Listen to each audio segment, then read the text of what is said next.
কেমন আছো তোমরা সবাই? আশা করছি সবাই খুব ভালো আছো আর আমিও ভীষণ ভালো আছি। তো দেখো তোমাদের সাথে আরও একটা নতুন ব্লগ ভিডিও শেয়ার করতে চলে এসেছি। আর আজকে হচ্ছে রবিবার বিকেলবেলা। বেশ কিছু দিন থেকেই ভাবছিলাম যে একটুখানি পার্লারে যাব, অনেক দিন যাওয়া হয়নি। তো যাওয়া আর হচ্ছিল না, সেরকমভাবে সময় হচ্ছিল না। আসলে প্রতিদিন বিকেলগুলোতে একটু ব্যস্তই থাকি, তারপর সন্ধে হলেই তোমাদের দাদাভাই বাড়ি চলে আসে, সেজন্য আর যাওয়া হয়নি। আজকে রবিবার বিকেলবেলা এখন একটু সময় হয়েছে। আর আসলে সময়ের বলতে কি বলতো, প্রতিদিন সন্ধ্যের দিকে রান্না থাকে আর তোমাদের দাদাভাই এসে যাওয়ার পর খাওয়া দাওয়া দিতে হয়, টিফিন খাবার, তারপর রাতে রান্না করতে করতে আর সময় হয় না।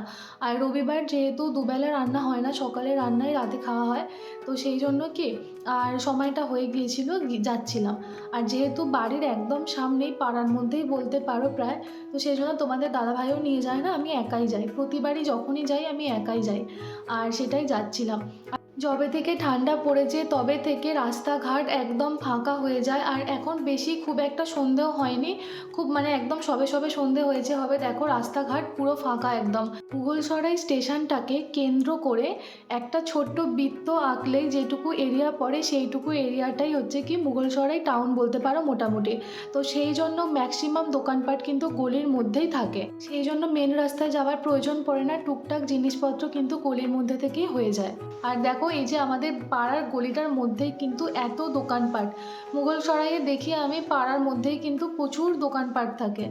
আর দেখো কথা বলতে বলতে এসে গেছি যে পার্লারে আমি আসি, এই পার্লারটায় আমাদের বাড়ি থেকে জাস্ট দুটো টার্ন নিলেই এই পার্লারটা পড়ে, একদম সামনেই বলতে পারো।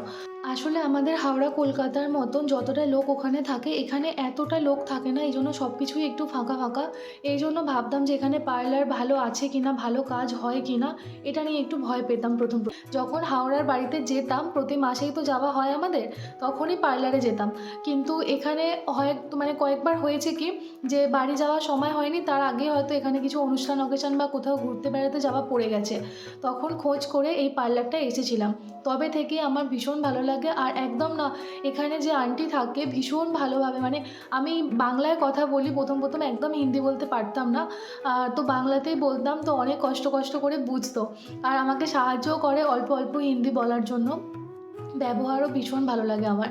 তো এই জন্য বারবার আসতে এখানে ইচ্ছা করে। আর তারপর তো পুজোর সময় এখানে এসেছিলাম, কারণ কি আমি পুজোর সময় পঞ্চমী ষষ্ঠী করে বাড়ি গিয়েছিলাম, তখন তো আর পার্লারে যাওয়ার মতো সময় হতো না বলে এখান থেকেই গিয়েছিলাম। আর আমি সেরকমভাবে বিশেষ কিছু করি না, শুধু আইব্রোটাই করি, ব্যাস, বেশি কিছু করি না।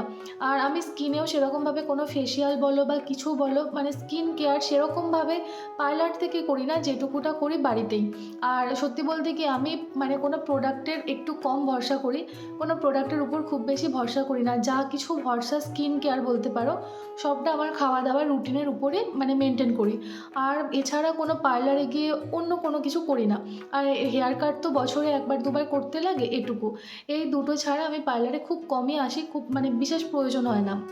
এমনিতেই আমি ভীষণ সিম্পল আর খুব সিম্পলভাবেও থাকতে ভালোবাসি, কিন্তু যেটুকুটা না করলে নয়, এই দুটো কাজের জন্যে শুধু পার্লারে আসা।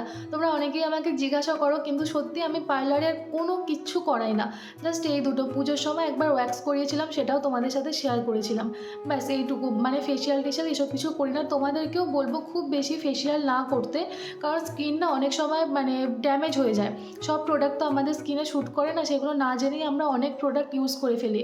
তো যতটা পারবে স্কিনে কোনো প্রোডাক্ট, বাইরেকার প্রোডাক্ট মানে কম ইউজ করতে, এমনি স্কিন ভালো থাকবে। একটু খাওয়া দাওয়ার দিকে একটু নজর দিলে না, স্কিন এমনি ঠিকঠাক থাকে। বেশি করে জল খাওয়া, একটু ফল শাক সবজি এসব খেলেই মোটামুটি ঠিকঠাক থাকে।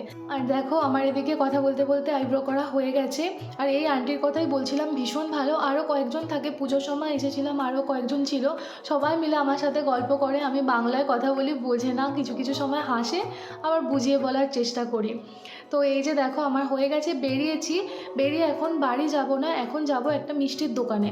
তো এখানের মানে কি বলবো, আমি এখানে না রাস্তাঘাট একদম চিনতাম না, মানে স্বাভাবিক ব্যাপার, চেনাটা আমার কথাও না। আমার হাজব্যান্ডের সাথে আমি সব জায়গায় যাই, কিন্তু এখানে রাস্তাগুলো এত সুন্দর প্লট প্লট করে করে জায়গাগুলো বিক্রি করা হয়েছে। তো রাস্তা একদম ডান দিক বাঁ দিক একদম সেম থাকে। মানে তুমি যদি কোনো জায়গাতে যাওয়ার, মানে আমি যেমন এই দোকানটার মানে আমি ঠিকঠাক জানতাম না ঠিক কোন জায়গাটায় এই দোকানটা আছে। এই দোকানটা আমাদের পাড়ার মধ্যেই, তো তোমাদের দেখালাম, খুব বেশি দূর না, মেন রাস্তাতেও আসতে হয় না। তো এই দোকানটা ভীষণ ভালো মিষ্টি পাওয়া যায়। আমি এখান থেকে গোলাপ জামুন নিয়েছি। গোলাপ জামুনটা কি বলতো, বেশিরভাগটা এখানে ময়দা তো দেয় না। আমাদের এখানে যেরকম বেশি বেশি মিষ্টিতে ময়দা থাকে, এখানে ময়দার পরিমাণ মানে ব্যবহার খুবই কম। এখানে পুরোটাই মাওয়া দিয়ে তৈরি করে, মাওয়ার সাথে অল্প ময়দা দিয়েই গোলাপ জামুনটা তৈরি হয়, আর একদম পিওর ঘিয়েতে ভাজা। তো এখানে মিষ্টির স্বাদ অনেক ভালো, অনেক ভালো। কিন্তু কিছু কিছু মিষ্টির স্বাদ অনেক ভালো, কিছু কিছু মিষ্টি সেরকমভাবে পাওয়া যায় না আমাদের কলকাতার মতন, সেগুলোকে অবশ্যই মিস করি। আর এখানে কি একটা অদ্ভুত ব্যাপার বলো তো, সন্ধ্যের পর থেকেই না প্রত্যেকটা মোড়ে মোড়ে দোকানগুলোতে দুধ বিক্রি হয়। আর দুধগুলো প্যাকেটের দুধ না, বাড়ি থেকে দুধ দুয়ে নিয়ে এসে এখানে বিক্রি করে, একদম পিওর খাঁটি। আসলে আমরা সবাই জানি ইউপিতে ডেয়ারি প্রোডাক্টগুলো খুব ভালো পাওয়া যায়, সেই জন্য এখানকার দুধ ঘি এই জিনিসগুলো খুব ভালো আর পিওর সব কিছু দিয়ে করে, খুব একটা ভেজাল দেয় না, মানে ছানার সাথে বেশি কিছু মেশায় না, ময়দা টয়দা অতটা মেশায় না, পিওরটার উপরই এরা রাখার চেষ্টা করে। তো এই জন্য বেশি ভালো লাগে এখানে কিছু কিছু খাবারগুলো। তারপর দেখো একটু মুড়ি কেনার ছিল, সেই জন্য এই দোকানে এসেছিলাম, কিন্তু এখানে মুড়ি বলে না, এটাকে লাই বলে। তো এটাকে বোঝাতে বোঝাতে আমার অনেক সময় চলে গেছে, কিছুতেই বোঝাতে পারছিলাম না, তারপর ছবি দেখিয়ে কিনে আনতে হলো এটা। তো দেখো বাড়ি এসে গেছি, এসে সকাল থেকে কিছু কাজ হয়নি বলতে দুপুরবেলা খাওয়া দাওয়ার পর বাসন ধোয়া হয়নি, বাসনগুলো বাকি আছে, এখন মাজবো। তার কারণ হচ্ছে আর রাতের খাওয়া দাওয়া হচ্ছে, সকালের তো খাবার রয়েছিল, সেই খাবার গরম করবো, আর একটু ভাত বসিয়ে নিয়েছি, ভাত আর মটন রয়েছে, তো ব্যাস খাওয়া হয়ে যাবে রাতে। আর আসলে কি বলতো, দুপুরবেলা এমনিতে রোজ দিন সব কাজ কমপ্লিট হয়ে যায়, এবার আজকে হয়েছে কি আমাদের দরজায় মানে গোটা বাড়ির যত জানলা দরজা আছে সব কিছু রং হচ্ছে।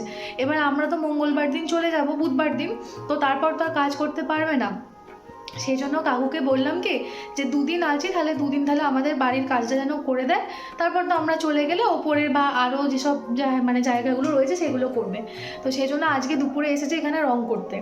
এবার সেই জন্য কি আমি এখানে আসাও হয়নি, আর আমার মানে কিছু কাজও হয়নি দুপুরে, যার জন্য কি আর কাজগুলো রয়ে গেছে, এখন করব, তারপর রান্না হচ্ছে, ভাত হচ্ছে, খাওয়া দাওয়া করবো। তো যাই হোক, চলো আজকে তাহলে ভিডিওটা এখানেই শেষ করছি, দেখা হবে পরের ভিডিওতে। ততক্ষণ পর্যন্ত তোমরা সবাই খুব ভালো থেকো, সুস্থ থেকো আর সাবধানে থেকো। চলো আজকের মতন টাটা। আর যারা এখনও পর্যন্ত চ্যানেলটা সাবস্ক্রাইব করোনি, অবশ্যই চ্যানেলটা সাবস্ক্রাইব করে দিয়ে পাশে থাকা বেল আইকনটা অল করে দিও। টাটা।